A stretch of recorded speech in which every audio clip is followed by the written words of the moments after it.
Maagang gumising si Jave Fernandez sa lumang inuupahang kwarto sa isang maliit na eskinita. Nakaupo siya sa matigas na bangkong yari sa kahoy, suot ang parehong damit na ilang beses nang ginamit, isang kupas na barong na may mga mantsa at isang pantalon na halos mapunit na sa dami ng tagpi. Ang kanyang sapatos ay halos bumigay na rin, kaya't madalas ay tsinelas ang gamit niya. Sa kabila ng kanyang itsura, may kakaibang liwanag sa kanyang mga mata. Tila ba may lalim na hindi agad nakikita ng iba. Tahimik siyang nagdasal bago lumabas ng bahay, dala ang lumang bag na punong-puno ng papeles at isang passbook na matagal nang nakatago sa loob ng kanyang bulsa. Sa paglalakad niya sa kalsada, marami ang napapatingin. May ilan na umiiwas, iniisip na baka manghingi siya ng pera. May mga bata namang nagbubulungan at nagtatawanan. Tinuturo siya habang sinasabing ayun yung lolo na parang pulubi. Ngunit sanay na si Jave sa ganitong mga sulyap at bulong. Ang hindi alam ng mga tao, may rason siya kung bakit pinipili niyang mamuhay ng simple at magmukhang walang-wala. Hindi dahil sa wala siyang kaya, kundi dahil nais niyang maramdaman kung paano tingnan ng lipunan ang mga taong tinatawag nilang walang halaga. Sa likod ng kanyang gusgusing itsura, siya ang taong nagmamay-ari ng malaking bahagi ng isang kumpanyang kilala sa bansa. Nang umagang iyon, may mahalaga siyang pakay. Kailangan niyang pumunta sa bangko para mag-withdraw ng malaking halaga. Hindi yun para sa kanya, kundi para sa mga batang lansangan na matagal na niyang tinutulungan sa isang maliit na foundation na itinatag niya noon pang kabataan.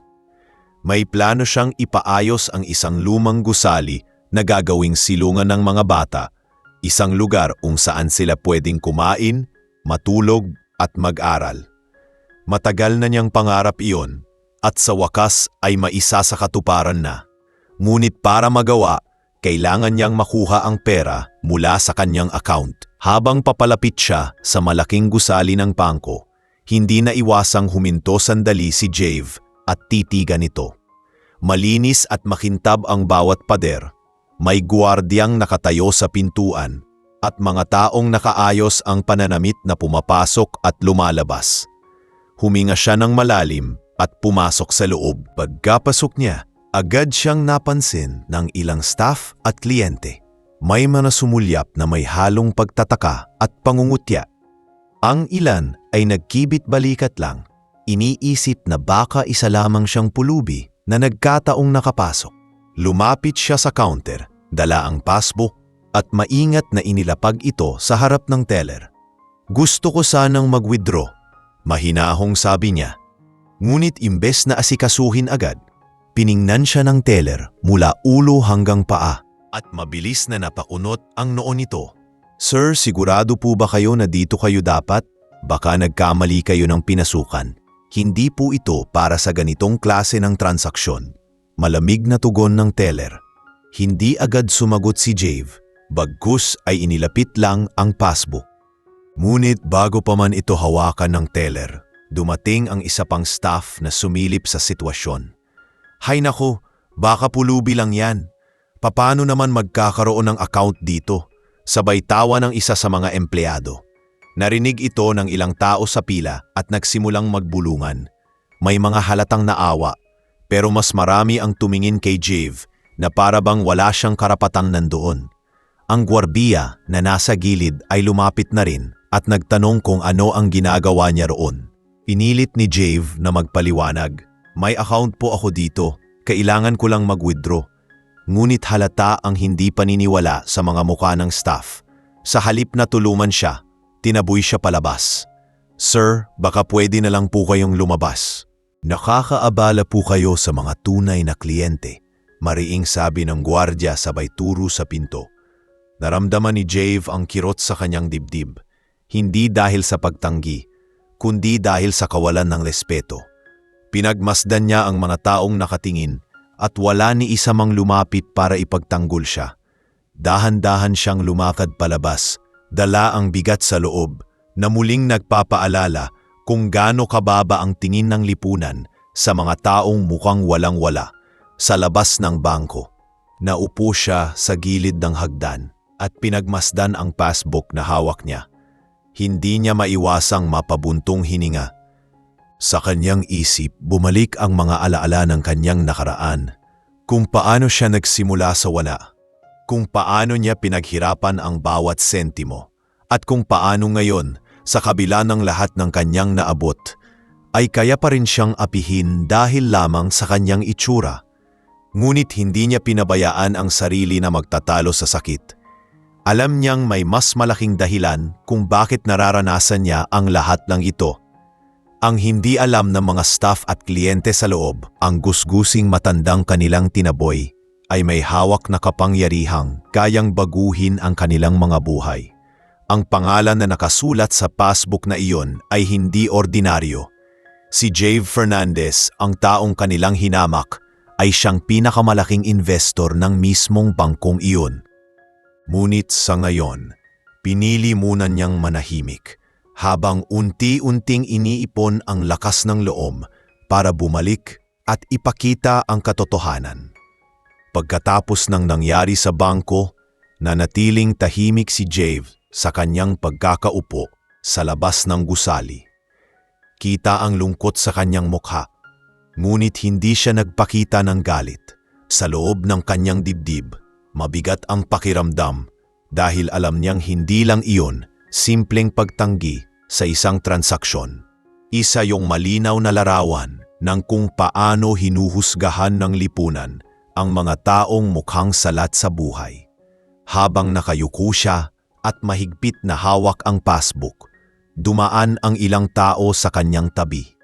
May ilan na umiling lang at lumayo at mayroon ding nagmamadaling tumingin sa kanya na para bang isang abala lamang sa daraanan. Habang nakalugmok sa kanyang iniisip, isang tinig ng babae ang tumawag sa kanya. "Tatay, ayos lang po ba kayo?" Mula sa kanyang pagyuko, itinaas niya ang tingin at nakita ang isang matandang babae na nakasuot ng simpleng bestida. May bitbit itong maliit na supot ng prutas at tila isa ring depositor ng bangko.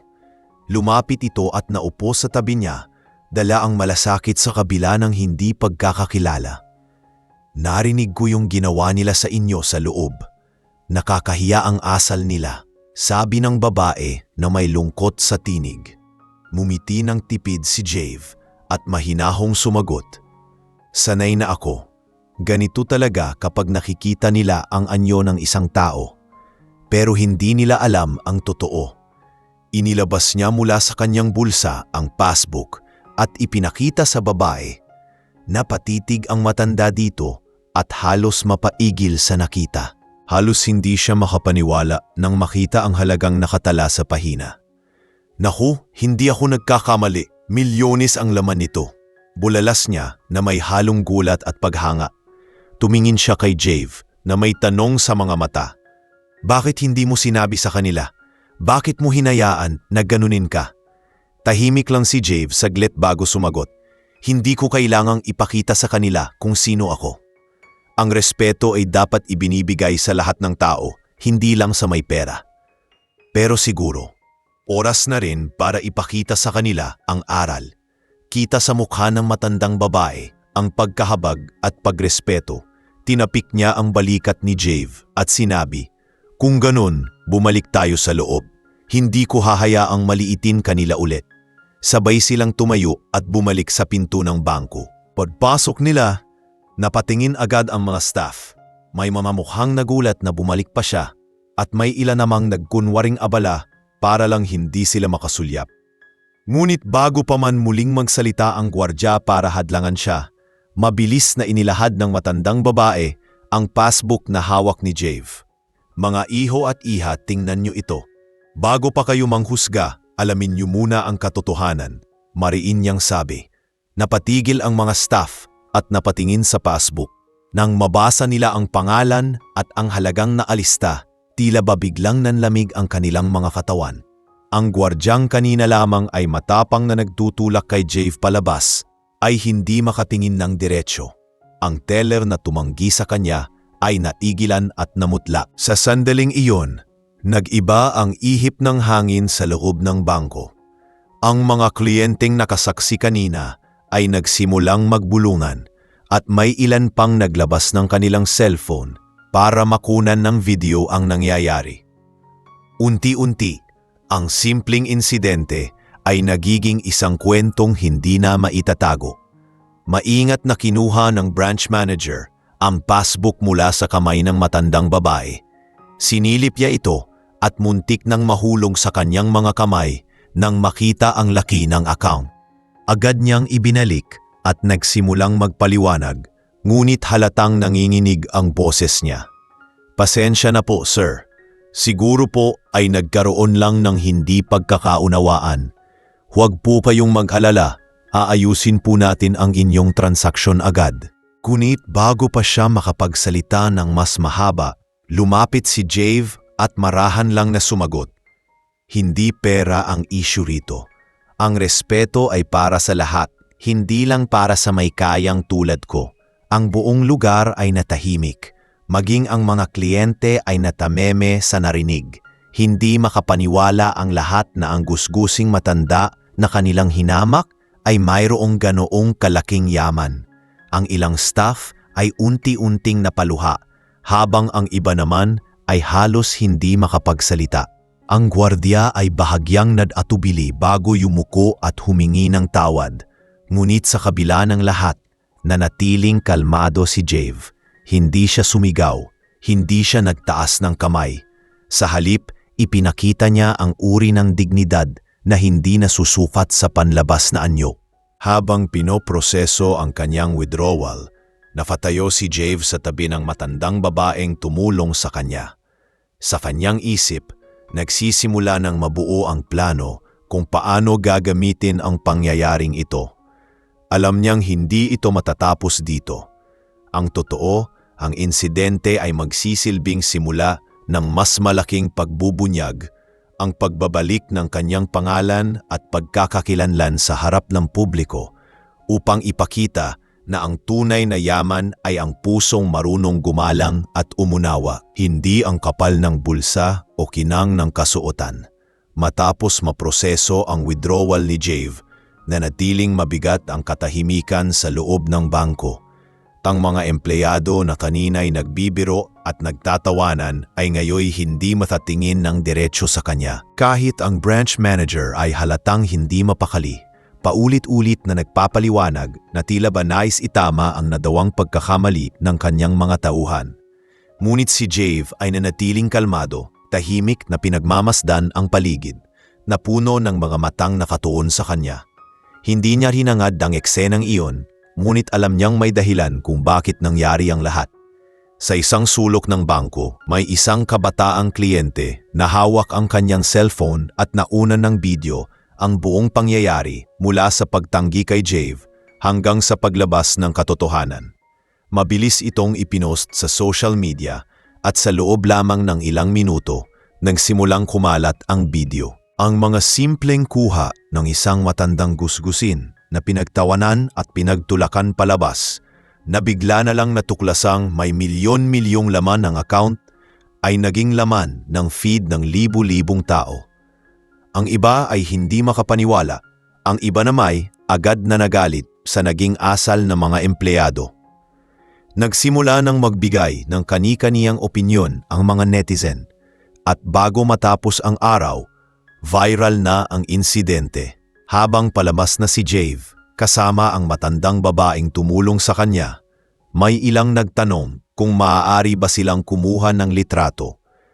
Ang iba'y humingi ng paumanhin kahit hindi naman sila kabilang sa mga empleyado. Ang ilan namay nagsabi na hanga sila sa kanyang pagpapakumbaba at pagtitimpi. Ngunit tumanggi si Jave sa lahat ng iyon. Ang tanging sinabi niya ay, "Hindi ito tungkol sa akin. Naway magsilbing aral lang ito sa lahat na walang karapatan ang sinuman na maliitin ang kapwa batay lamang sa panlabas na anyo." Pag-uwi ni Jave, hindi pa rin siya mapalagay.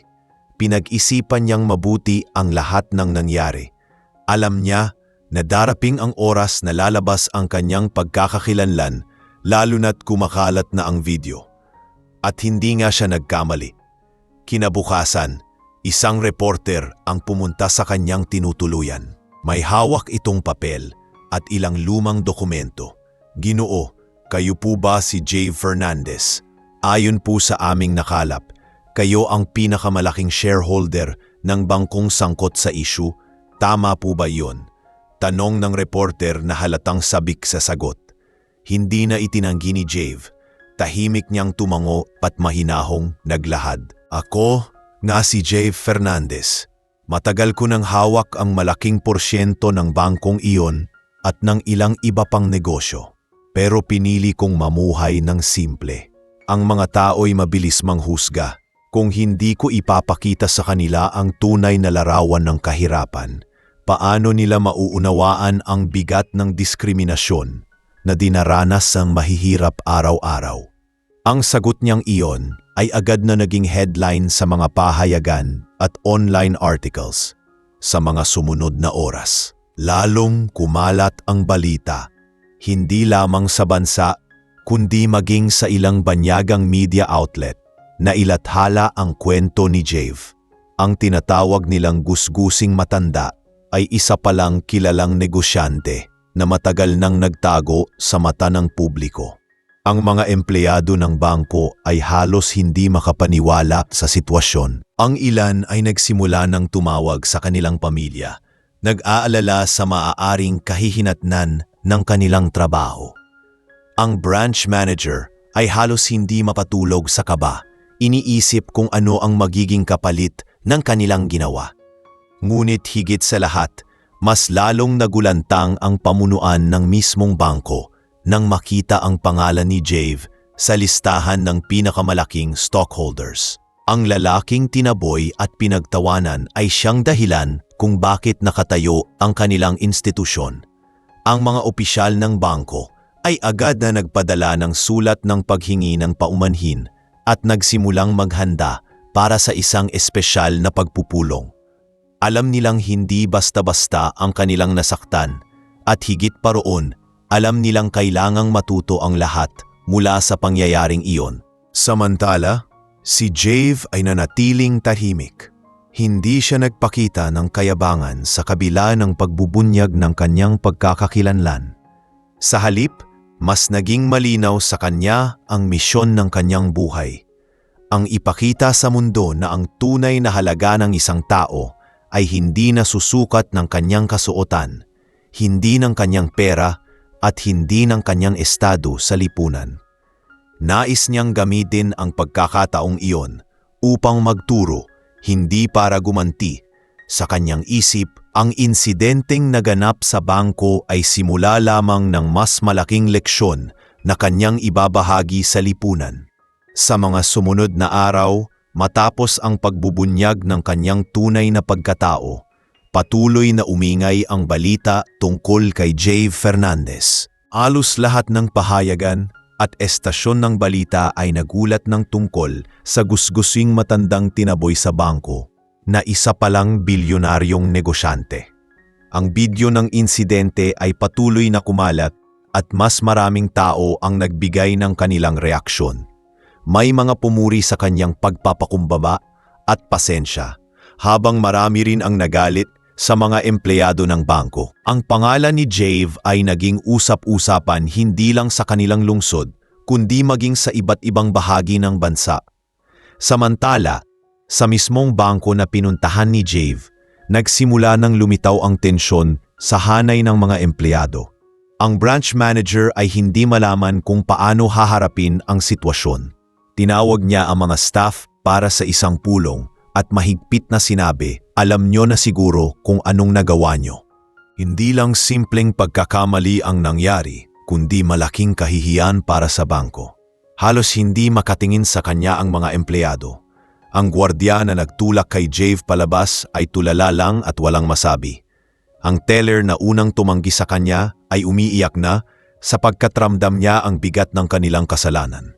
Hindi lang nila napahiya ang isang tao, napahiya nila ang mismong may-ari ng institusyong pinagtatrabahuhan nila.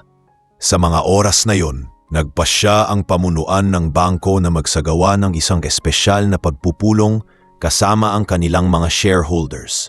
Doon, kinailangan nilang harapin ang katotohanan na ang pinuring nilang walang-walang matanda ay siyang pinakamalaking dahilan kung bakit sila nakatatayo hanggang ngayon. Ang mga opisyal ng bangko ay halos hindi makatingin nang dumating si Jave sa pagpupulong. Tahimik lang siyang pumasok, nakasuot pa rin ng kanyang simpleng barong at pantalon. Walang anumang tanda ng pagiging marangya. Ngunit iba na ang tingin ng lahat sa kanya ngayon. Ang dating nililibak ay ngayoy tinitingala, bagamat alam nilang hindi niya hinangad iyon para lamang magyabang. Nang magsimula ang pagpupulong, ang chairman ng ORD ay nagsalita. Mr. Fernandez, kami po ay taus-pusong humihingi ng paumanhin sa nangyari. Ang asal ng aming mga tauhan ay hindi katanggap-tanggap at sisikapin naming hindi na ito maulit. Nakinig lamang si Jave at nang siya ay tinanong kung nais niyang magsalita, tumayo siya ng dahan-dahan at tumingin sa lahat ng naroon. Hindi ko kailanman inisip na ipahiya kayo. Ngunit nangyari ang lahat hindi dahil gusto ko, kundi dahil pinili ninyong husgahan ako batay lamang sa aking panlabas na anyo. Ang respeto ay hindi dapat nakabatay sa pera o sa posisyon. Ang respeto ay karapatan ng bawat tao. Ang kanyang mga salita ay tumama sa bawat isa sa silid. Ramdam nila ang bigat ng katotohanang sinabi niya. Hindi siya nagtaas ng boses. Ngunit ang bawat kataga ay dumiretso sa kanilang konsensya. Ang ilang empleyado na dumalo bilang saksi ay nagsimulang umiyak sapagkat alam nilang sila mismo ang nagpakita ng kawalan ng respeto kay Jave. Ang branch manager ay halos mapaluhod sa paghingi ng tawad. Ngunit si Jave ay nanatiling kalmado at hindi nagpakita ng galit.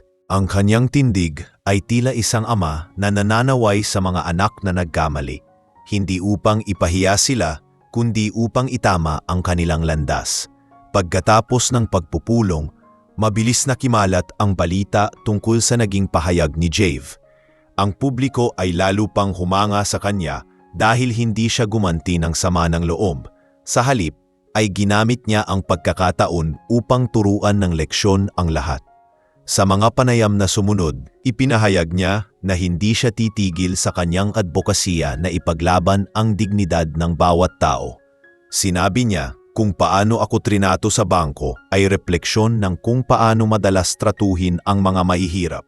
Hindi ako natatakot na ipakita ang aking sarili bilang isa sa kanila sapagkat sila ang tunay na mukha ng lipunan na dapat bigyan ng halaga. Habang mas lalo pang umingay ang issue, mas lalong nabunyag ang nakaraan ni Jave.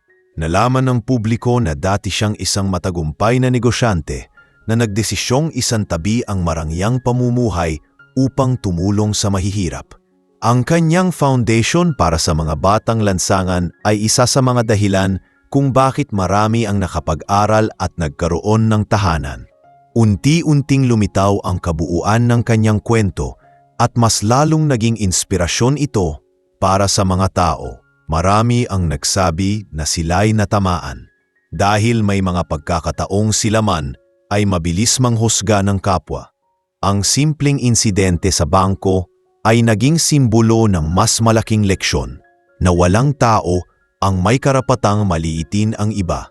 Samantala, ang mga empleyado ng bangko na nasangkot ay nagsimulang mag-alala sa kanilang kapalaran. Ang ilan ay humiling ng isa pang pagkakataon habang ang iba na may halos hindi na lumalabas ng kanilang bahay sa takot na makilala at husgahan ng publiko. Ngunit para kay Jave, ang lahat ng ito ay hindi tungkol sa pagbibigay ng parusa kundi tungkol sa pagbibigay ng pagkakataon para magbago. Alam niyang darating ang oras na kakailanganin niyang bumalik at personal na kausapin ang mga taong nagkasala sa kanya, hindi para durugin sila kundi para ipakita kung ano ang tunay na kahulugan ng malasakit at pagpapatawad. Lumipas ang ilang araw at patuloy na pinag-uusapan ang insidente ni Jave Fernandez sa bangko. Habang mas marami ang humahanga sa kanya, mas lumalala naman ang takot ng mga empleyado na nasangkot sa pang-aapi sa kanya. Ang branch manager ay halos hindi makatulog at ang gwardiyang nagtulak kay Jave palabas ay natatakot na baka mawalan na siya ng trabaho. Ang teller na unang tumanggi sa kanya ay madalas na umiiyak sapagkat hindi niya maalis sa isipan ang mga salitang binitiwan ni Jave tungkol sa respeto. Habang ang publiko ay humanga sa kanyang kababaang loob, ang mga taong nagkasala sa kanya ay patuloy na nasusunog ng kanilang sariling konsensya. Isang araw, nagpasya si Jave na bumalik sa bangko, hindi upang ipagmalaki ang kanyang kayamanan o maghanap ng ganti, kundi upang harapin mismo ang mga taong minsang nagpakita sa kanya ng kawalan ng respeto. Pagpasok niya sa gusali, hindi na siya hinarang o hinusgahan. Sa halip, sinalubong siya ng mga taong halos yumuko sa paggalang. Alam nilang hindi na sila dapat magkamali muli. Ngunit hindi ito ang pakay ni Jave. Tumungo siya diretso sa isang silid kung saan naghihintay ang mga empleyado, tinawag ng pamunuan upang personal na humingi ng tawad. Nang buksan ang pinto, nakita niya ang lahat ng tauhan na minsang nang api sa kanya. Ang branch manager ay nakatungo. Ang gwardiya ay nakaupo sa gilid na halatang kinakabahan. At ang teller ay agad na tumulo ang luha nang makita siya. Tahimik na umupo si Jave sa harap nila at sandaling tumingin sa bawat isa. Hindi niya agad binasag ang katahimikan. Pinakiramdaman niya ang bigat ng sitwasyon. Hinayaan niyang maramdaman ng lahat ang kanilang pagkakamali bago siya nagsalita. Hindi ko kayo tinawag dito para ipahiya. Mahinahong wika ni Jave. Gusto ko lang kayong makausap ng harapan. Hindi ko hiniling na mangyari ang insidente sa loob ng bangko. Pero nangyari iyon upang ipakita kung ano ang mali sa ating lipunan. Mabilis tayong manghusga. Mabilis nating hinahatulan ang tao base sa kanyang suot, sa kanyang hitsura, o sa kanyang katayuan. Ngunit ang respeto, hindi dapat pinagpipilian. Ito ay nararapat sa lahat. Nang marinig nila ang mga salitang iyon, mas lalo silang naluha. Ang teller ay lumapit at halos lumuhod sa kanyang harapan. Patawad po sir, hindi ko alam kung paano ko nagawang maliitin kayo. Hindi ko akalaing ganoon kalalim ang sakit na dulot ng aking mga salita. Sabi niya habang nanginginig ang tinig. Ang gwardiya naman ay sumunod at nagsalita. Pasensya na rin po sir, ginampanan ko lang ang iniisip kong tama pero mali pala. Wala po akong karapatan na itaboy kayo. Maging ang branch manager ay hindi na nakapagtimpi at lumapit na rin. Humihingi ng tawad at handang tanggapin ang anumang kaparusahan. Ngunit hindi dumating si Jave doon para lamang marinig ang kanilang mga paghingi ng tawad. Dumating siya upang magturo ng aral na dadalhin nila habang buhay. Hindi ko ipagkakaila na saktan ako sa ginawa ninyo. Pero hindi ako narito para sirain ang inyong kinabukasan. Ang parusa ay hindi laging solusyon. Ang mas mahalaga ay ang pagbabago. Kung itutuwid ninyo ang inyong landas, kung matututo kayo na igalang ang kahit sino, kahit pulubi man siya o taong grasa, doon ko makikitang tunay ninyong naunawaan ang inyong pagkakamali. Naramdaman ng lahat ang bigat ng kanyang mga salita. Ang ilan ay nagsimulang umiyak ng tahimik, habang ang iba namay paulit-ulit na tumango bilang senyales ng kanilang pagsang-ayon. Doon nila napagtanto na ang kanilang ginawang panlalait at pangmamaliit ay hindi simpleng pagkakamali lamang, kundi isang sugat sa dignidad ng isang tao. Ngunit sa halip na gantihan sila, pinili ni Jave na bigyan sila ng pagkakataon na magbago at magpakita ng kabutihan. Matapos ang kanilang pan-uusap, iniwan ni Jave ang silid na may katahimikan. Walang sigawan, walang galit, ngunit ang mensaheng iniwan niya ay mas malakas kaysa anumang sigaw. Ang mga empleyado ay nanatili roon, Bawat isa ay tahimik na nag-isip kung paano nila itatama ang kanilang mga pagkukulang. Ang insidente ay hindi na mabubura, ngunit maaari pa nilang baguhin ang kanilang kinabukasan. Ang kanilang mga puso ay tinuruan ng isang aral na hindi nila makakalimutan. Sa labas ng bangko, ilang tao ang naghihintay at nakakita kay Jave na muling lumabas. Ang ilan ay nagsigawan ng papuri. Ang iba namay napaluha dahil sa kanyang kabutihan. Ngunit para kay Jave, hindi iyon ang mahalaga. Ang mahalaga ay natupad niya ang kanyang layunin, hindi para ipahiya, kundi para turuan. Sa kanyang isip, ang susunod na hakbang ay gamitin ang nangyari upang magsilbing halimbawa sa mas marami pang tao na ang dangal ng bawat isa ay hindi kailanman dapat nakabase sa panlabas na anyo o sa yaman. Ang kanyang buhay ay muling nagkaroon ng bagong misyon, ang maging tinig ng respeto at malasakit sa lipunan. Matapos ang pag-uusap ni Jave sa mga empleyado, hindi agad natapos ang usapin. Kinabukasan, laman muli ng mga pahayagan at balita ang pangyayari. Sa mga headline, nakasulat ang mga katagang, bilyonaryong CEO nagpatawad sa mga empleyado ng bangko na nangapi sa kanya. Maraming tao ang humanga sa kanyang ginawa at mas lalo pang sumidhi ang respeto ng publiko para kay Jave. Ngunit kasabay ng papuri ay ang mas malalim na katanungan ng lipunan. Bakit nga ba madalas na pinapabayaan ang dignidad ng mga taong mukhang mahirap? Ang simpleng karanasan ni Jave ay naging mas malawak na usapin tungkol sa pagkakapantay-pantay. Nang araw na iyon, inimbitahan si Jave ng ilang istasyon ng telebisyon upang magsalita. Sa isang panayam, tinanong siya ng host, "Sir Fernandez, bakit ninyo piniling huwag parusahan ng matindi ang mga empleyado? Sa halip, binigyan ninyo pa sila ng pagkakataon. Hindi ba't dapat lamang silang sisantihin at ipahiya?" Bahagyang ngumiti si Jave at tumugon, "Kapag ganti ang sinagot sa mali, mas lalo lang itong uulit. Ngunit kung pagbibigyan natin ng pagkakataon ang mga tao na makita ang kanilang pagkakamali at matutong magbago, doon nagsisimula ang tunay na pagbabago.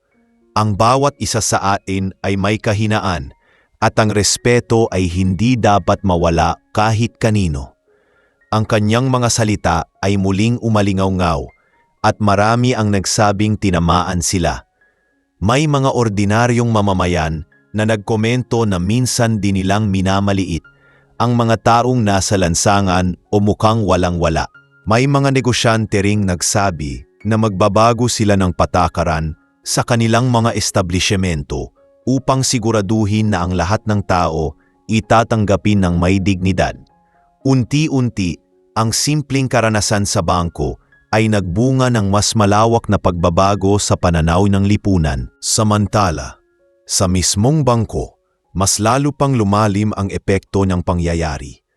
Ang mga empleyado ay dumadaan na ngayon sa mga seminar at pagsasanay tungkol sa tamang pakikitungo sa lahat ng uri ng kliyente.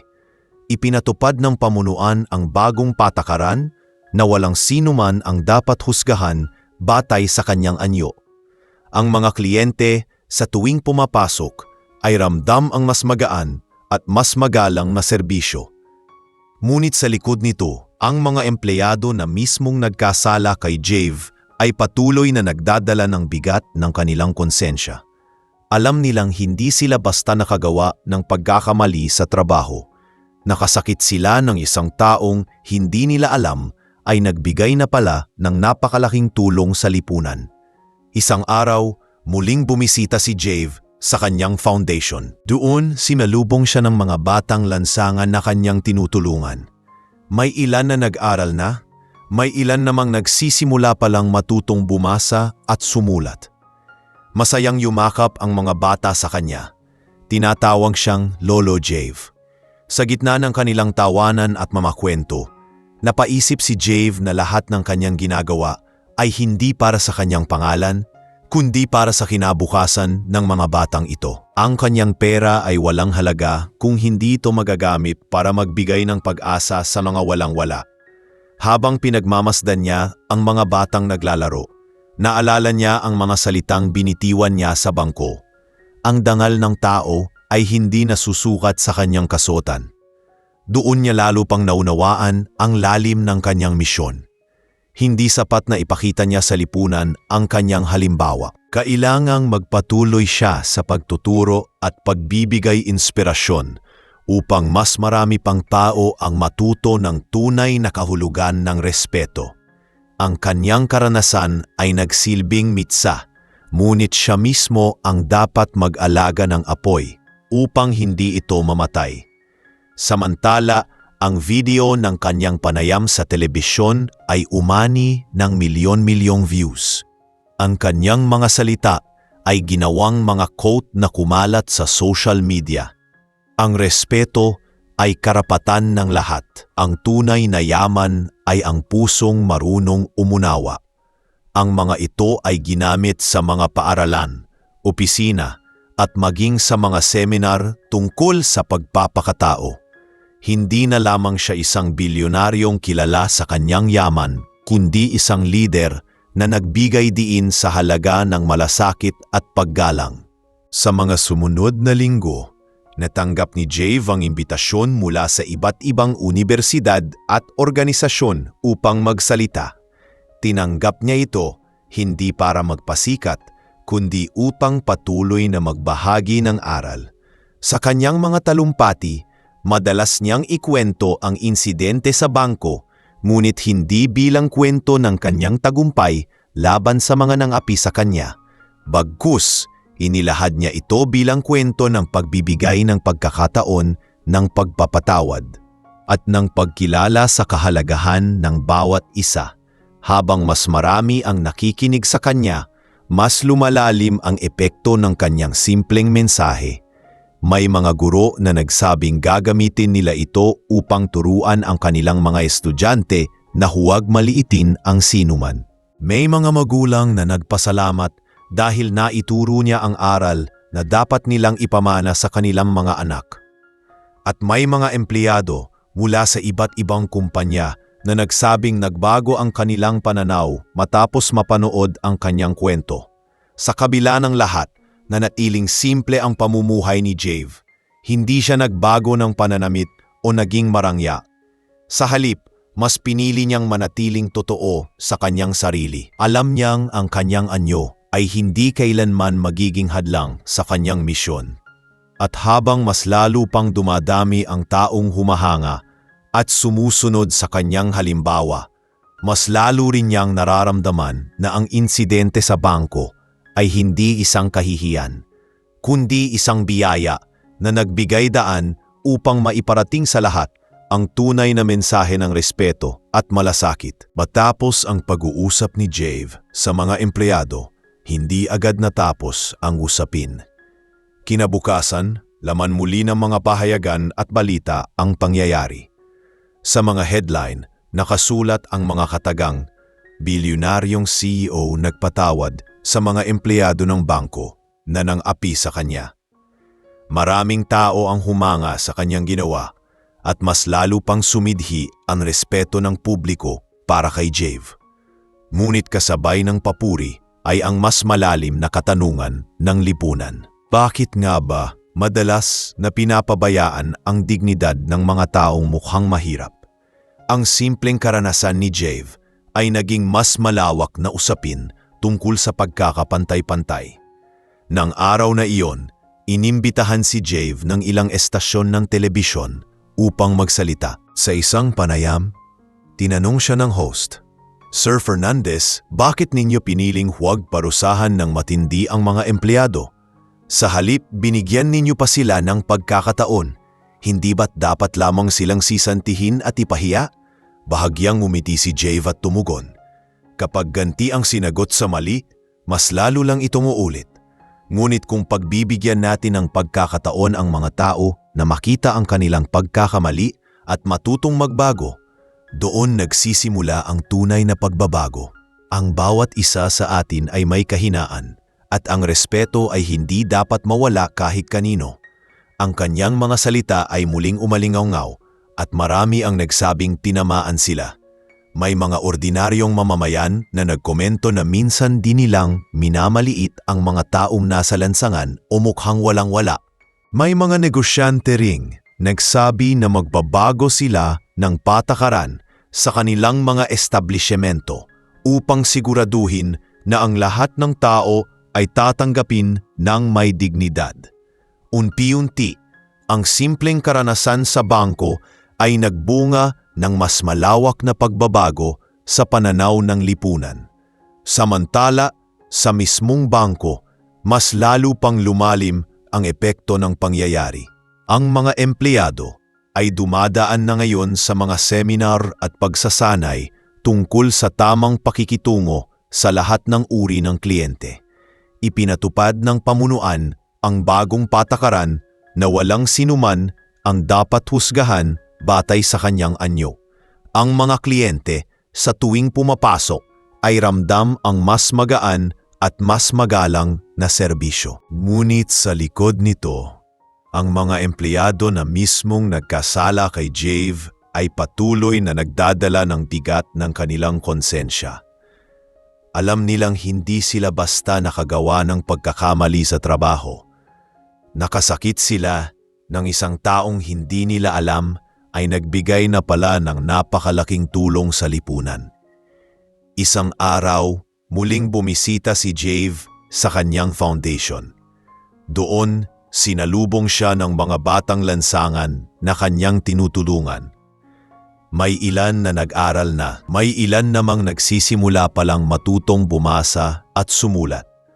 Masayang yumakap ang mga bata sa kanya, tinatawag siyang Lolo Jave. Sa gitna ng kanilang tawanan at mga kwento, napaisip si Jave na lahat ng kanyang ginagawa ay hindi para sa kanyang pangalan, kundi para sa kinabukasan ng mga batang ito.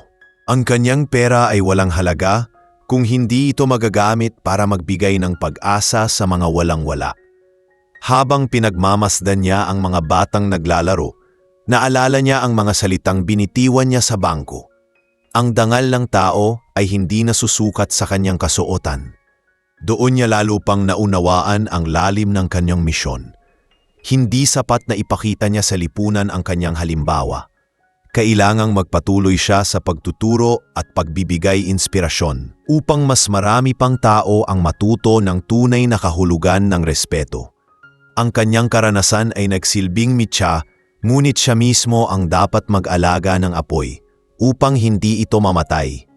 Samantala, ang video ng kanyang panayam sa telebisyon ay umani ng milyon-milyong views. Ang kanyang mga salita ay ginawang naka-quote na kumalat sa social media. Ang respeto ay karapatan ng lahat. Ang tunay na yaman ay ang pusong marunong umunawa. Ang mga ito ay ginamit sa mga paaralan, opisina at maging sa mga seminar tungkol sa pagpapakatao.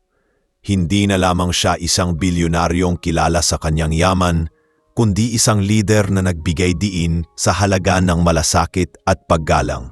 Sa mga sumunod na linggo, natanggap ni Jave ang imbitasyon mula sa iba't ibang universidad at organisasyon upang magsalita. Tinanggap niya ito hindi para magpasikat kundi upang patuloy na magbahagi ng aral. Sa kanyang mga talumpati, madalas niyang ikwento ang insidente sa bangko, ngunit hindi bilang kwento ng kanyang tagumpay laban sa mga nang-api sa kanya. Bagkus, inilahad niya ito bilang kwento ng pagbibigay ng pagkakataon, ng pagpapatawad at ng pagkilala sa kahalagahan ng bawat isa. Habang mas marami ang nakikinig sa kanya, mas lumalalim ang epekto ng kanyang simpleng mensahe. May mga guro na nagsabing gagamitin nila ito upang turuan ang kanilang mga estudyante na huwag maliitin ang sinuman. May mga magulang na nagpasalamat dahil naituro niya ang aral na dapat nilang ipamana sa kanilang mga anak. At may mga empleyado mula sa iba't ibang kumpanya na nagsabing nagbago ang kanilang pananaw matapos mapanood ang kanyang kwento. Sa kabila ng lahat, nanatiling simple ang pamumuhay ni Jave. Hindi siya nagbago ng pananamit o naging marangya. Sa halip, mas pinili niyang manatiling totoo sa kanyang sarili. Alam niyang ang kanyang anyo ay hindi kailanman magiging hadlang sa kanyang misyon. At habang mas lalo pang dumadami ang taong humahanga at sumusunod sa kanyang halimbawa, mas lalo rin niyang nararamdaman na ang insidente sa bangko ay hindi isang kahihiyan, kundi isang biyaya na nagbigay daan upang maiparating sa lahat ang tunay na mensahe ng respeto at malasakit. Habang patuloy na tumatatak sa publiko ang kwento ni Jave Fernandez, hindi na lamang ito basta balitang usap-usapan. Ang kanyang karanasan sa bangko ay nagsilbing mitsa ng mas malawak na pagbabago. Sa mga lansangan, sa mga paaralan at maging sa maliliit na tindahan, madalas marinig ang mga tao na pinag-uusapan ang kanyang pangalan. Ang mga bata ay tinuturuan na huwag manghusga ng kapwa at ang mga magulang ay gumagamit ng kanyang halimbawa para disiplinahin ang kanilang mga anak. Ang mga simpleng salita ni Jave tungkol sa dangal at respeto ay nagiging bahagi ng araw-araw na talakayan ng maraming pamilya. Ngunit habang ang karamihan ay humahanga, may ilan namang hindi maiwasang magbigay ng negatibong komento. May mga nagsasabing hindi dapat pinatawad ni Jave ang mga empleyado dahil sa kanila mismo nanggaling ang kahihiyan at sakit na kanyang naranasan. Sa mga social media platforms, may mga tao na nagsasabing dapat silang mawalan ng trabaho at huwag bigyan ng ikalawang pagkakataon.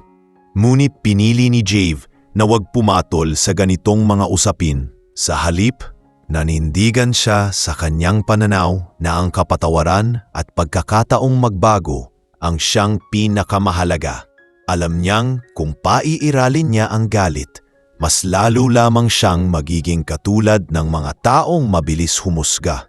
Isang araw, habang naglalakad siya sa kahabaan ng isang palengke, maraming tao ang lumapit at bumati sa kanya. May mga nagpasalamat dahil sa kanyang ipinakitang halimbawa. May mga nanay na nagsabing nagbago ang kanilang anak matapos mapanood ang kanyang panayam, at may mga tricycle driver na nagsabing nahanap nila ang lakas ng loob na ipaglaban ang kanilang dignidad dahil sa kanyang kwento. Habang pinakikinggan niya ang lahat ng ito, napangiti si Jave. Naunawaan niyang ang insidente sa bangko ay hindi lamang personal na karanasan kundi isang daan upang makapagdulot ng inspirasyon sa iba. Samantala, sa mismong bangko na minsang naging lugar ng kanyang kahihiyan, nagsimula ng magbunga ang mga pagbabagong ipinairal.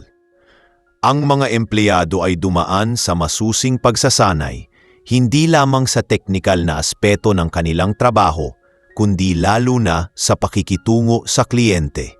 Ang mga dating nagsalaula sa kanya ay ngayon nagsisilbing mga tagapagsalita sa mga seminar tungkol sa respeto at malasakit.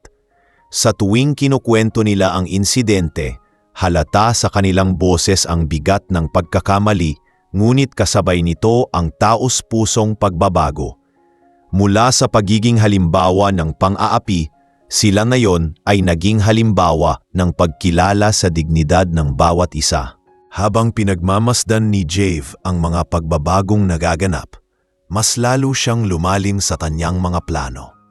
Nagpatawag siya ng isang pagpupulong kasama ang kanyang foundation at mga katuwang sa negosyo. Ang insidente sa bangko ay hindi lang dapat manatiling kwento. Dapat natin itong gawing simula ng isang mas malaking kilusan. Wika niya, iminungkahi niya ang pagtatayo ng isang programang magbibigay ng edukasyon at pagsasanay tungkol sa respeto at malasakit sa lahat ng kumpanya at institusyon. Ang programang ito ay tatawagin niyang Danggal ng Tao. Ang layunin nito ay turuan ang mga tao na walang sinuman ang dapat maliitin, anuman ang kanyang anyo o kalagayan. Ang ideyang iyon ay mabilis na sinuportahan ng kanyang mga kasamahan. Maging ang mga paaralan at simbahan ay nagpakita ng interes. Unti-unting kumalat ang programa sa iba't ibang panig ng bansa. Sa bawat seminar at pagtitipon, si Jave ay laging nandoon, tahimik ngunit matibay na nagpapahayag ng kanyang paniniwala. At sa bawat salitang kanyang binibitawan, mas marami ang nahihikayat na magbago ng kanilang pananaw. Ngunit hindi lamang sa malalayong lugar naramdaman ang epekto ng kanyang ginawa.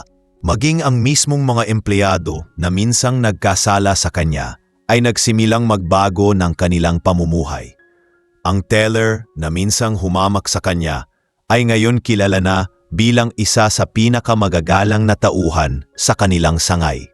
Ang gwardiya na nagtulak sa kanya palabas ay ngayon nagkukusa na tumulong sa mga matatandang kliyente. Inaalalayan ang mga ito papasok at palabas ng bangko. Ang branch manager na halos lumubog sa hiya ay nagsumikap na ayusin ang kanyang liderato. Ipinakita niya sa kanyang tauhan na siya mismo ay natuto ng aral mula kay Jave. Habang nakikita ni Jave ang lahat ng pagbabagong ito, hindi niya maiwasang mapabuntong hininga. Naalala niya ang araw na siya'y pinagtulakan palabas, ang mga matang puno ng pangungutya at ang mga salitang nagdulot sa kanya ng sugat. Ngunit ngayon, ang mga parehong tao ay nagsusumikap na maging mas mabuting individual. Napagtanto niya na ang pagpapatawad ay hindi lamang nakapagbigay ng kapayapaan sa kanyang sarili, kundi nakapagbukas din ng pinto ng pagbabago para sa iba. Sa gitna ng lahat ng ito, nanatiling simple ang pamumuhay ni Jave. Hindi siya nagbago ng anyo o umalis sa kanyang nakasanayang kasuutan. Patuloy siyang naglalakad sa mga kalsada bilang isang ordinaryong matanda, dala-dala ang kanyang lumang bag at payak ng ngiti. Ngunit sa bawat hakbang niya, dala rin niya ang bigat at halaga ng kanyang mensahe. At kahit saan siya magpunta, ang kanyang pangalan ay hindi na lamang nakaugnay sa kayamanan o negosyo, kundi sa isang aral na mananatiling buhay sa puso ng mga tao. Na ang dangal ng tao ay hindi kailanman nasusukat ng kasuutan, kundi ng paggalang na ibinibigay sa kanya ng kapwa. Habang patuloy na lumalawak ang impluensya ng programa ni Jave na tinawag niyang dangal ng tao, mas marami pang institusyon ang nagnanais na makibahagi. Dumami ang mga kumpanyang nais magpatupad ng kaparehong pagsasanay para sa kanilang mga tauhan. Hindi lamang mga bangko, kundi pati mga paaralan, pabrika at iba't ibang negosyo ang humingi ng tulong upang magkaroon ng pagbabago sa kanilang organisasyon. Ang simpleng aral na nagmula sa karanasang personal ni Jave ay unti-unting nagiging kilusan para sa lahat. Ngunit kasabay ng tagumpay ay dumating ang matinding hamon. May ilang grupo na kumuwestiyon sa kanyang paraan. Ayon sa kanila, hindi sapat ang pagpapatawad at pagsasanay lamang para mabago ang ugali ng tao. Kinailangan ni Jave na patunayan na ang kanyang advokasya ay hindi lamang panlabas na pagpapakita, kundi tunay na makapagbabago ng puso't isipan. Kaya't mas lalo niyang pinagbuti ang pagdalo sa mga seminar. At sa bawat pagtitipon ay mas pinatindi niya ang kanyang mensahe. Hindi siya nagsawa sa paulit-ulit na pagpapaliwanag na ang respeto ay hindi dapat pinipili, kundi ibinibigay sa lahat ng tao. Samantala, sa mismong bangko kung saan nagsimula ang lahat, naganap ang isang mahalagang kaganapan. Muling nagtipon ang pamunuan at mga empleyado, at imbitado si Jave bilang pangunahing panauhin. Ito'y upang ipakita na natuto sila at handa silang magbago. Nang dumating siya, sinalubong siya ng mainit na palakpakan mula sa lahat ng nandoon. May mga estudyanteng inimbitahan upang makinig, mga magulang at ilang miyembro ng media. Ang simpleng pagtitipon ay naging isang makasaysayang araw para sa kanila. Umupo si Jave sa harap at nagsimulang magsalita. Naaalala ko pa ang araw na pinagtawanan at itinaboy ako dito. Nais kong sabihin sa inyo, hindi ko kailanman kinasuklaman ang nangyari. Sa halip pinili kong gawing pagkakataon ito para matuto tayong lahat. Ngayon nakikita ko ang pagbabago at iyon ang mas mahalaga kaysa anumang kaparusahan. Habang nagsasalita siya, ramdam ng lahat ang bigat ng kanyang tinig. Marami ang napaluha at mas lalong na inspirasyon. Ang mga empleyado na minsang nagkamali ay nakatayo sa tabi, halatang nagsisisi at nagpapasalamat sa ikalawang pagkakataon. Isa sa mga empleyado ang nagkaroon ng lakas ng loob na lumapit at magsalita. Siya ang teller na minsang tumanggi sa transaksyon ni Jave. "Sir, gusto kong magpasalamat dahil binigyan niyo ako ng pagkakataong magbago. Simula ng araw na iyon, hindi na ako nakatulog ng maayos. Pero ngayon natutunan ko ang tunay na halaga ng paggalang. Hindi ko na ulit hahayaang maliitin ang kahit na sino." Ang kanyang tinig ay puno ng emosyon at sinabayan ng palakpakan ng mga tao. Ang gwardyang minsang nagtulak kay Jave palabas ay sumunod na nagsalita. "Ako po ang taong nagkamali ng malaki. Pero mula noon, sinigurado ko na ang bawat taong pumapasok dito, lalo na ang mga matatanda at mahihirap, ay inaalalayan ko. Nais kong ipakita sa inyo na hindi pa huli para sa kahit sino na magbago." Muling nagsalita si Jave at tumango sa kanila. "Ang tunay na kapatawaran ay may kasamang pagbabago. At nakikita ko ngayon na ang inyong pagsisisi ay naging simula ng bagong landas." Mabilis na kumalat ang balita tungkol sa pagtitipong iyon. Muling naging viral sa social media ang mga larawan at video. Ang mga tao ay muling napukaw at mas marami pang institusyon ang lumapit kay Jave upang makiisa sa kanyang advokasya. Maging ang pamahalaan ay nakapansin at iminungkahi na ang kanyang programa ay maging bahagi ng pambansang kampanya para sa paghubog ng tamang asal at malasakit. Sa lahat ng ito, nanatiling payak si Jave. Hindi siya tumanggap ng malaking gantimpala o anumang karangalan para sa kanyang ginagawa. Ang tanging hangarin niya ay makita ang pagbabago sa lipunan.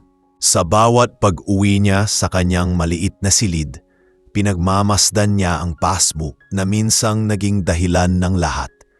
Ngunit ngayon, hindi na ito simpleng talaan ng kanyang kayamanan. Sa kanyang mga mata, ito ay simbolo ng isang pagkakataon na kahit sa harap ng pang-aapi, may puwang pa rin para sa malasakit at pagbabago. Habang lumalalim ang gabi, nag-iisa siyang nagdarasal at nagpapasalamat. Naalala niya ang mga batang lansangan na kanyang tinutulungan, ang mga empleyadong natuto ng leksyon, at ang buong lipunang nagsisimula ng gumising. Alam niyang mahaba pa ang landas, ngunit sigurado siya na nagsimula na ang isang revolusyon ng respeto at dignidad sa kanyang puso. Ang matandang minsang pinagtawanan at pinagtulakan ay naging simbolo ng isang lipunang muling natuto ng tunay na halaga ng tao. Hindi na natigil ang epekto ng ginawa ni Jave Fernandez. Habang patuloy na umiikot ang balita tungkol sa kanyang kwento, mas lalong lumalawak ang gulat at paghanga ng publiko. Sa iba't ibang lugar, marami ang nag-uusap tungkol sa kanya. May mga nagsasabing isa siyang alamat ng kababaang loob. May mga nagsasabing siya ay isang inspirasyon na nagpapaalala na hindi dapat ginagawang batayan ang itsura ng tao. Ngunit sa kabilang banda, sa mismong bangko kung saan nangyari ang lahat, naramdaman ng bawat empleyado ang bigat ng kahihiyan. Alam nilang hindi na basta-basta mabubura ang pangyayaring kanilang kinasangkutan. Sa mismong opisina ng pamunuan ng bangko, nagkaroon ng agarang pagpupulong. Nandoon ang mga board members at mataas na opisyal na hindi makapaniwala sa kanilang natuklasan. Ang taong tinaboy at pinagtawanan ay siya palang may pinakamalaking bahagi ng kanilang institusyon. Ang ilan sa kanila ay halos hindi makapaniwala sa laki ng stake ni Jave sa bangko. Ang kanilang pakiramdam ay parang tinaga sila sa likod ng sarili nilang kapabayaan. Ang mga executive ay nagtanong-tanong kung paano nakalusot sa kanilang radar ang ganitong sitwasyon at kung paanong hindi nila namalayan na ang simpleng matandang gusgusin na iyon ang kanilang pinakamahalagang kliyente. Habang pinag-uusapan nila ito, biglang may pumasok na memo mula sa central office. Ang memo ay naglalaman ng malinaw na direktiba. Kailangan nilang magharap kay Jave at personal na humingi ng tawad, hindi lamang para sa kanya, kundi para sa buong organisasyon. Ang lahat ay napaisip kung paano nila ito gagawin, sapagkat alam nilang hindi nila bastang maitatama ang kanilang nagawang pagkakamali. Ngunit higit pa sa takot na mawalan ng trabaho, naramdaman nila ang hiya na umabot sa kanilang mga pamilya at komunidad dahil ang balita ay narinig na halos ng buong bansa. Samantala, si Jave ay nanatiling kalmado sa kabila ng lahat. Sa kanyang tahanan, tahimik siyang nagkakape habang pinagmamasdan ang mga dokumentong nakalatag sa kanyang mesa. Hindi niya kailanman inisip na ilantad ang kanyang pagkakakilanlan sa ganitong paraan. Ngunit alam niyang ang nangyari ay hindi aksidente. Ang tadhana na mismo ang nagturo sa mga tao ng aral na matagal na niyang pinapaniwalaan. Habang nagmumuni-muni, pumasok ang isa niyang matagal ng kaibigan at katuwang sa negosyo. Jave, sigurado ka ba sa ginagawa mo? Ang dami nang nag-aalok ng formal na pagkilala sa iyo. Ngunit patuloy mong tinatanggihan. Hindi ka ba natatakot na isipin ng tao na pinapalampas mo lang ang lahat? Tanong nito. Ngumiti lang si Jave at sumagot, hindi ko ngailangan ng pagkilala. Ang mahalaga ay ang aral na natutunan ng mga tao. Hindi ito tungkol sa akin, kundi tungkol sa lahat. Habang lumilipas ang mga araw, mas lalo pang dumami ang mga taong lumalapit kay Jave upang makinig. Sa isang pagtitipon, inimbitahan siya ng isang malaking unibersidad upang magsalita. Ang silid ay puno ng mga estudyante, guro at mga propesyonal. Nang tumayo siya sa entablado, hindi siya nagsuot ng magarang damit. Ang suot niya ay pareho pa rin. Payak na barong at kupas na pantalon. Tahimik ang lahat habang nagsimula siyang magsalita. Maraming tao ang naniniwala na ang dangal ng tao ay nakikita sa kanyang suot, sa kanyang tahanan o sa perang hawak niya. Ngunit ako'y narito upang sabihin sa inyo na hindi totoo yon. Ang dangal ng tao ay likas. Hindi ninyo kailangang magsuot ng mamahalin para kayo ay igalang. Ang respeto ay nararapat sa bawat isa. Ang kanyang tinig ay nagpaluhod ng emosyon sa marami. May mga estudyanteng napaiyak, may mga guro na tumango ng paulit-ulit. Isa sa mga nakinig ay nagsabi, "Sir, ako po ay mula sa isang pamilyang salat. Madalas akong maliitin ng mga kaklase dahil wala akong magarang gamit.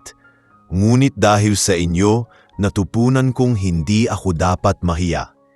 Ang mga salitang iyon ay lalo pang nagpatibay sa paniniwala ni Jave na tama ang kanyang ginagawa. Sa kabilang banda, sa bangko, hindi pa rin matahimik ang kalooban ng mga empleyado. Araw-araw, ramdam nila ang bigat ng pananaw ng mga kliyente.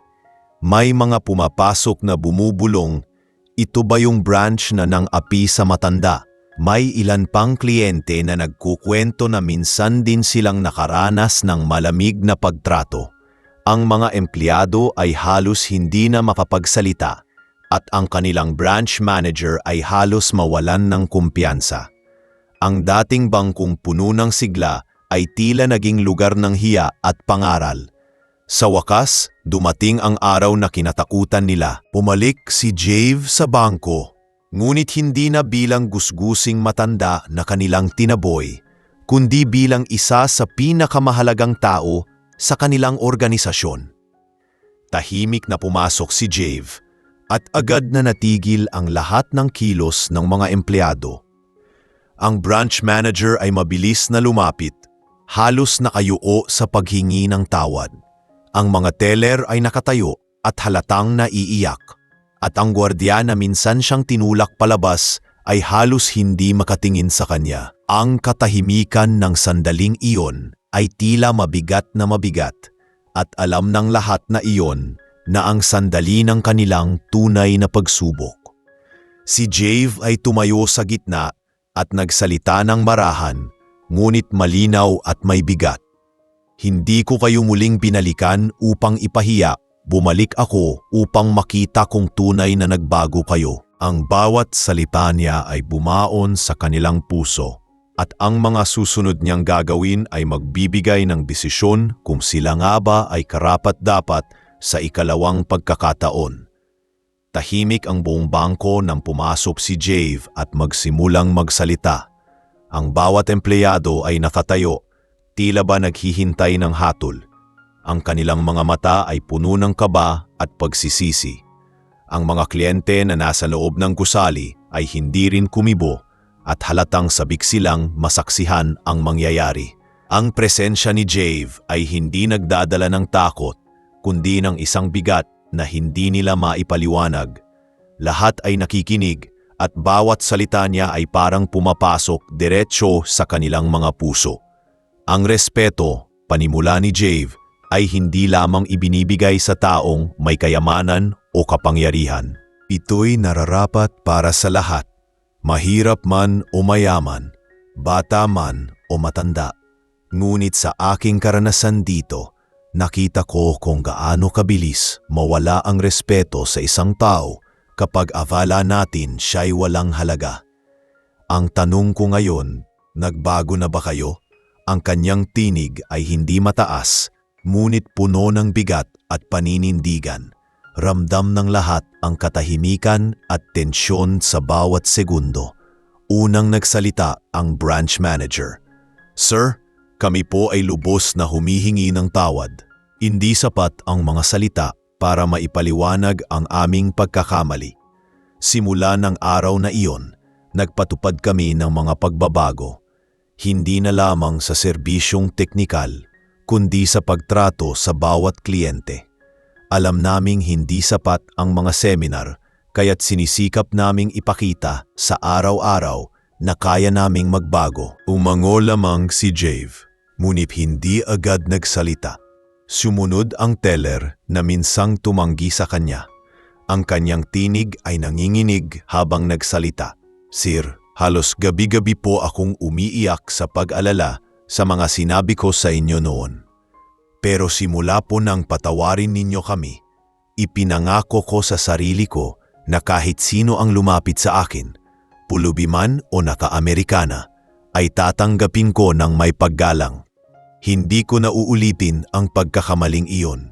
Ang mga salitang iyon ay sinabayan ng pagtango ng ibang empleyado. Halatang dama nila ang bigat ng kanilang kasalanan. Ang gwardiya naman, na minsang nagtulak kay Jave palabas, ay lumapit at halos hindi makatingin. "Sir, ako po ang may pinakamalaking kasalanan. Hindi ko kayo tinulungan. Bagkus ay ako pa ang nagtaboy sa inyo. Pero simula noon, binago ko na po ang paraan ng aking serbisyo. Araw-araw tiniyak kong ang bawat pumapasok dito ay mararamdaman na sila'y ligtas at iginagalang.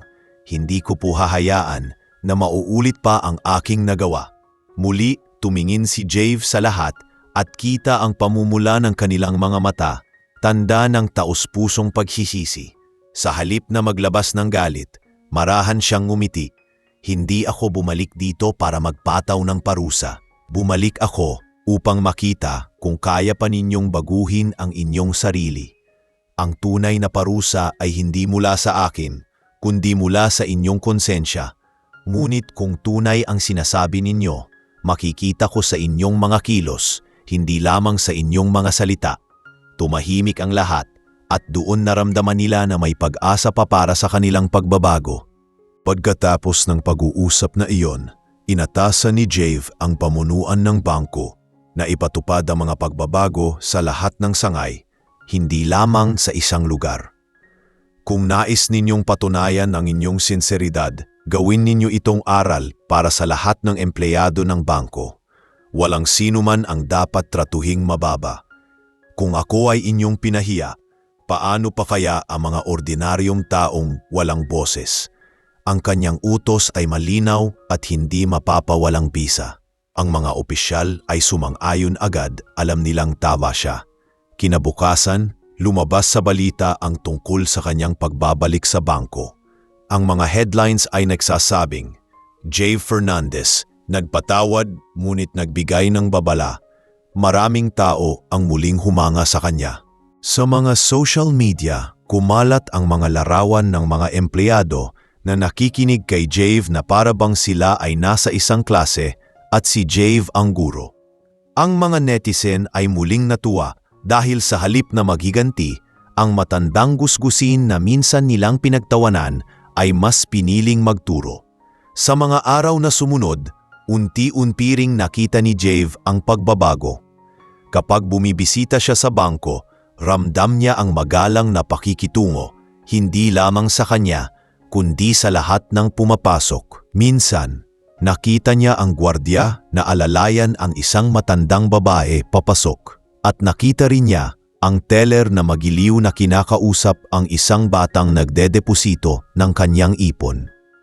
Ang mga tagpong iyon ay nagbigay ng aliw kay Jave, sapagkat nakita niyang nagbunga ang kanyang mga salita. Ngunit higit pa sa pagbabago ng bangko, mas malaki ang naging epekto ng kanyang ginawa sa lipunan. Ang kanyang pangalan ay naging simbolo ng respeto at dignidad. Maraming tao ang nagsimulang magbago ng pananaw at maging ang mga maliliit na negosyo ay sumunod sa halimbawa niya. Sa mga paaralan, tinuturo na ang kanyang kwento bilang bahagi ng mga aralin tungkol sa paggalang. Sa mga pamilya, ginagamit ang kanyang pangalan bilang paalala. Maging tulad ni Jave, mapagpakumbaba, ngunit marangal. Sa sarili niya, alam ni Jave na hindi pa tapos ang laban. Ang insidente sa bangko ay simula lamang ng mas malawak na misyon. Ngunit ngayon, nakita niya na kahit ang pinakamalupit na pagkakamali ay pwedeng maging daan para sa pagbabago. Ang mga taong minsang nang api sa kanya ay ngayon nagsisikap maging mas mabuti. At siya, bilang isang simpleng matandang gusgusin na minsang tinaboy, ay nanatiling maibay na simbolo ng aral, na ang dangal ng tao ay hindi dapat inaapakan at ang respeto ay dapat ibinibigay sa lahat ng pagkakataon. Matapos ang pagbabalik at pagbabago sa bangko, hindi na lamang ito nanatiling lokal na balita. Ang mga pahayag at ginawa ni Jave ay nakaraping sa mas malawak na lipunan. Ang mga kumpanya sa iba't ibang industriya ay nagsimulang magpatupad ng mga programa para sa respeto at malasakit. Ang pangalan niya ay hindi na lamang konektado sa isang insidente, kundi sa isang kilusan. Mula sa mga estudyante hanggang sa mga manggagawa, lahat ay tila nahipo ng kanyang kwento. Ngunit sa kabila ng lahat ng papuri, nanatiling tahimik si Jave sa kanyang personal na buhay. Hindi niya hinangad na maging sentro ng atensyon, kundi ginamit ang pagkakataon para ipalaganap ang kanyang advokasya. Isang araw, muling pinatawag si Jave ng pamunuan ng bangko. Sa pagkakataong ito, hindi na sila nagtagpo para sa isa pang paghingi ng tawad, kundi para ipakita ang kanilang sinseridad. Sa loob ng kanilang malaking bulwagan, ipinakita nila ang bagong panuntunan ng bangko na may pamagat na programa ng paggalang at dangal. Bahagi nito ang pagsasanay para sa lahat ng empleyado sa buong bansa at bawat kliyente, anuman ang itsura, ay dapat tratuhin ng may buong malasakit. Ang lahat ng ito ay inspirasyon mula sa karanasan ni Jave. Nang makita niya ito, hindi niya mapigilang mapangiti. Napagtanto niyang hindi na sayang ang kanyang sakit at pagtitiis noong araw na siya'y tinaboy palabas.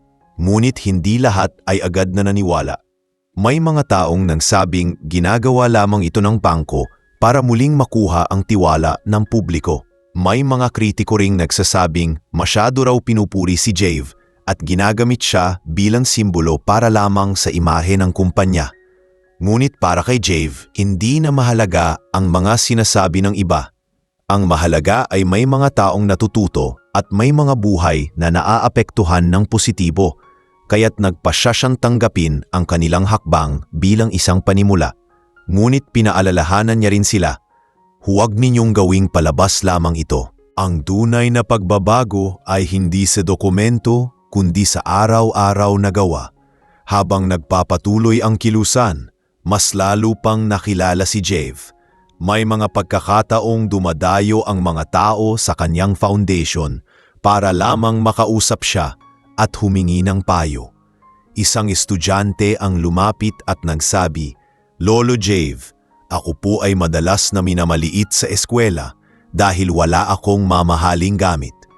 Pero dahil sa inyo, natutunan kong hindi ko kailangang ikahiya ang aking sarili." Napangiti siya at hinaplos ang balikat ng bata.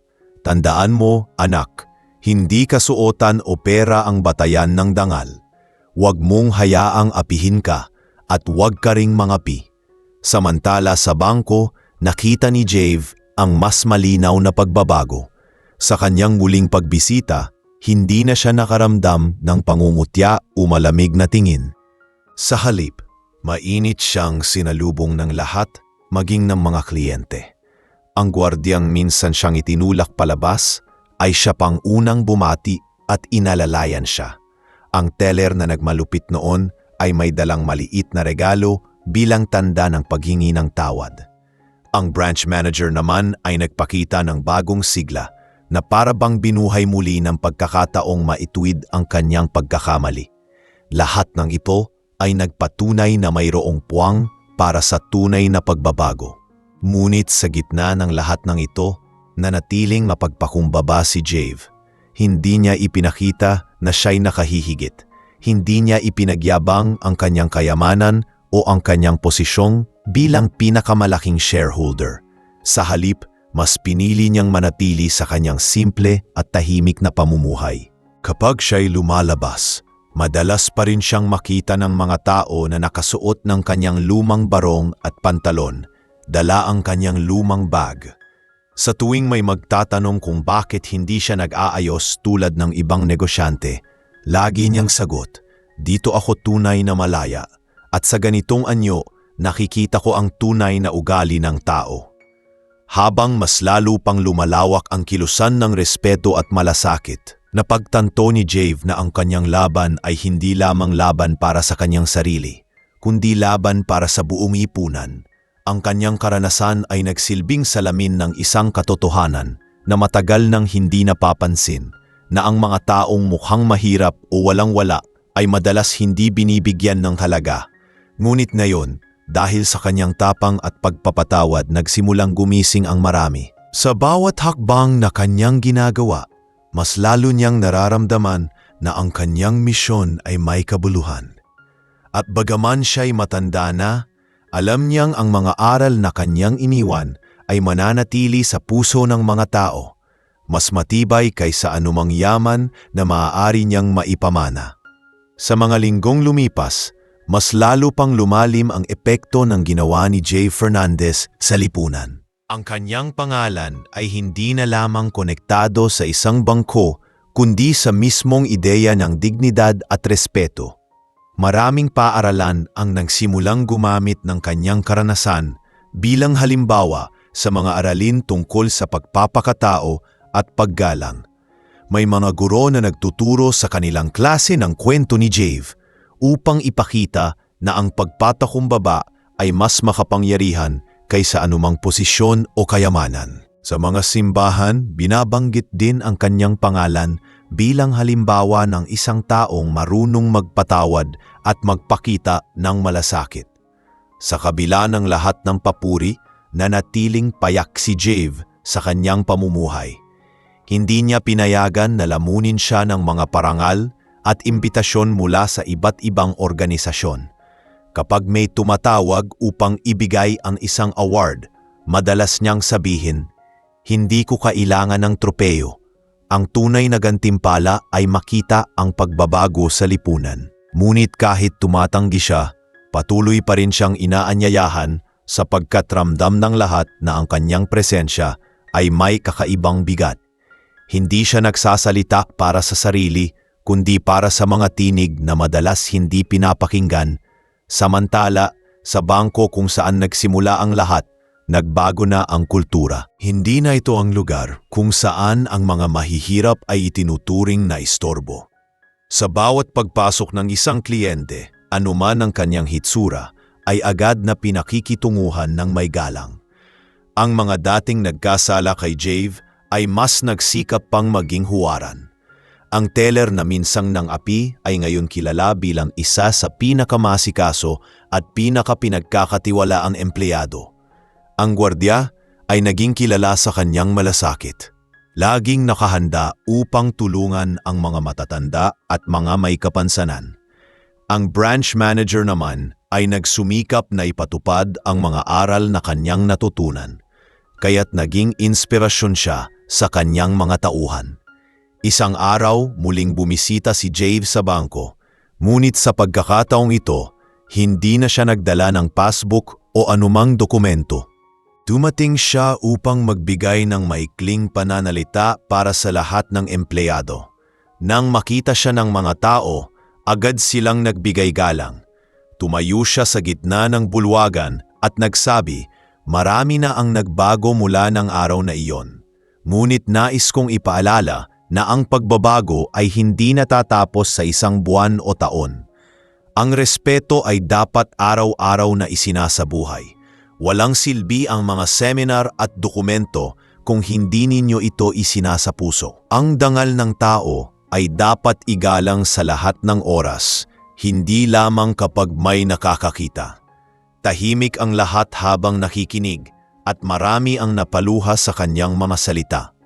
Ramdam nila na ang kanilang pagbabago ay hindi lamang utos mula sa pamunuan, kundi panata na rin nila para sa kanilang sarili.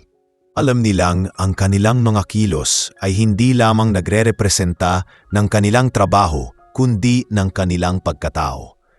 Ang mga simpleng salita ni Jave ay nagbigay sa kanila ng paalala na ang respeto ay hindi trabaho, kundi tungkulin ng bawat isa bilang tao. Habang naglalakad palabas ng bangko, nilapitan siya ng ilang kliyente. May isang matandang babae na nagsabi, "Salamat sir, dahil sa inyo, hindi na ako natatakot pumasok dito. Dati, pakiramdam ko ay hindi ako pinapansin. Pero ngayon, lagi nila akong ningidian." May isang bata ring lumapit at nagsabi, "Lolo Jave, gusto ko pong maging tulad ninyo paglaki ko." Ang mga simpleng salitang iyon ay nagbigay ng kaligayahan sa puso ni Jave. Naramdaman niya na ang kanyang mga pinaghirapan ay hindi nasayang. Ngunit sa kanyang isip, alam niyang hindi pa rito nagtatapos ang lahat. May mas malalim pa siyang misyon, ang magpatuloy na palaganapin ang aral ng respeto at malasakit sa mas maraming tao. Kaya't ipinagpatuloy niya ang kanyang Danggal ng Tao na programa. Sa bawat probinsya na kanyang pinupuntahan, mas marami pang tao ang natututo at naaantig. May mga magsasaka, manggagawa, at estudyante na nagsasabing nag-iba ang kanilang pananaw sa buhay dahil kay Jave. Ang kanyang simpleng halimbawa ay nagbigay ng inspirasyon na hindi kailangan ng marangyang hitsura upang maging marangal at hindi kailangan ng pera upang maging karapat-dapat sa respeto. Sa bawat araw na lumilipas, mas nararamdaman ni Jave na ang kanyang kwento ay hindi lamang kanya. Ito ay kwento ng lahat ng taong minsang minamaliit at hindi binibigyan ng halaga. At sa kanyang puso, alam niyang ang aral na kanyang iniwan ay mananatiling buhay, higit pa sa anumang yaman na maaaring mawala o magbago. Siya, ang matandang gusgusin na minsan itinaboy at pinagtawanan, ay naging sagisag ng dignidad, isang paalala na ang tunay na dangal ng tao ay hindi kailanman dapat inaapakan at ang respeto ay dapat ibinibigay sa lahat sa bawat oras at pagkakataon. Habang patuloy na lumalawak ang impluensya ng kilusang dangal ng tao, dumating ang pagkakataon na muling humarap si Jave Fernandez sa publiko. Ngunit sa mas malawak na antas, inimbitahan siya ng isang pambansang pagtitipon ng mga negosyante, guro at mga pinuno ng pamahalaan upang magsalita. Ang malaking bulwagan ay puno ng iba't ibang tao mula sa iba't ibang sektor ng lipunan. May mga nakasuot ng mamahaling kasuotan at may mga simpleng manggagawa na dumalo rin upang makinig. Sa lahat ng mga nafaupo, iisa lamang ang kanilang pakay, ang marinig ang mensahe ng matandang, minsang tinaboy sa bangko, ngunit ngayoy naging sagisag ng paggalang at dignidad. Nang dumating si Jave, hindi pa rin nagbago ang kanyang anyo. Suot pa rin niya ang kanyang payak na barong, na kupas at pantalon na karaniwan lang. Habang naglalakad papunta sa entablado, tahimik ang lahat, ngunit ramdam ang respeto sa bawat tingin ng mga tao. Nang siya ay tumayo sa harap, nagsimula siyang magsalita. Marahil marami sa inyo ang nagtatanong kung bakit ako patuloy na nagpapakita bilang isang simpleng tao. Ang sagot ay madali.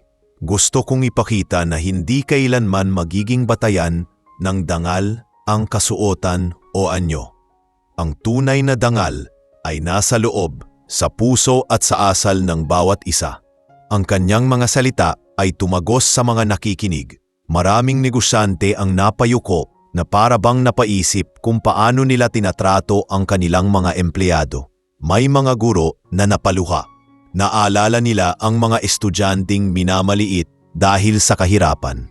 Maging ang mga politiko ay natahimik sapagkat ramdam nila ang bigat ng kanyang mensahe. Hindi nagtagal, pumalakpak ang lahat at tumayo bilang tanda ng kanilang pagkilala.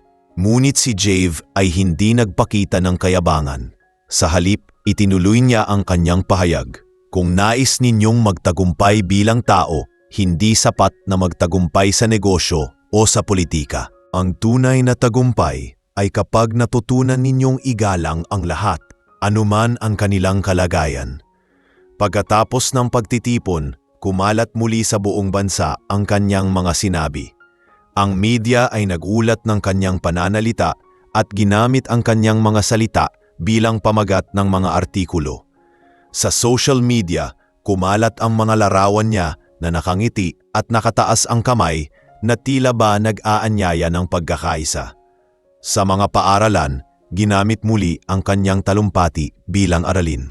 Sa mga opisina, naging inspirasyon ang kanyang halimbawa upang baguhin ang paraan ng pakikitungo sa kapwa.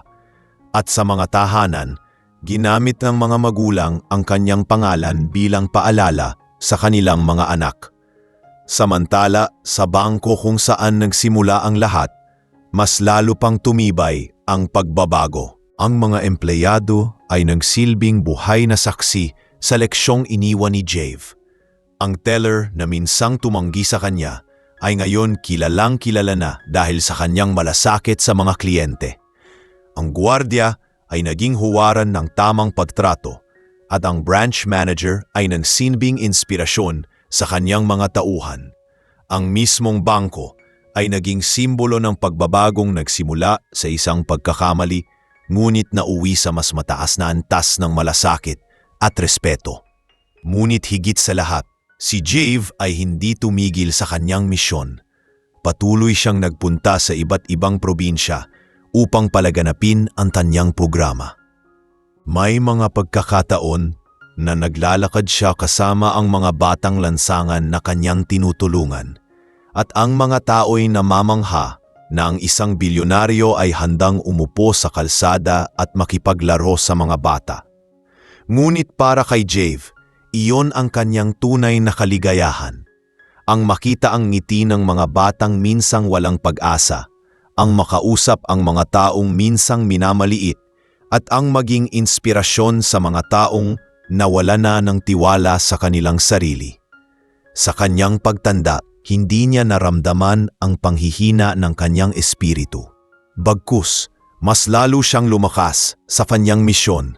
Alam niyang hindi magtatagal at lilipas din ang kanyang buhay. Ngunit ang kanyang iniwang aral ay mananatiling buhay. Kung ang isang matandang gusgusin ay naging dahilan upang matuto ang lipunan ng respeto, sapat na iyon, bulong niya minsan habang nag-iisa. At sa bawat araw na lumilipas, mas lalo niyang nararamdaman ang kabutihan ng Diyos sa kanyang buhay, na ginamit siya bilang instrumento upang muling ipaalala sa lahat na ang dangal ng tao ay hindi dapat apihin at ang respeto ay dapat ibigay sa lahat. Sa huli, ang kwento ni Jave ay hindi na lamang tungkol sa isang matandang tinaboy sa bangko. Ito ay kwento ng isang lipunang natutong magbago. Ang kanyang buhay ay naging salamin ng katotohanan na walang maliit o walang wala kapag ang puso ay marunong magpakumbaba at magmahal. Siya, ang matandang gusgusin na minsang pinagtawanan at inapi, ay naging simbolo ng pag-asa at pagbabago. At sa kanyang huling mga taon, nakita niya ang kanyang pinakamalaking tagumpay, isang lipunang muling natutong kumilala ng dangal at respeto sa bawat isa.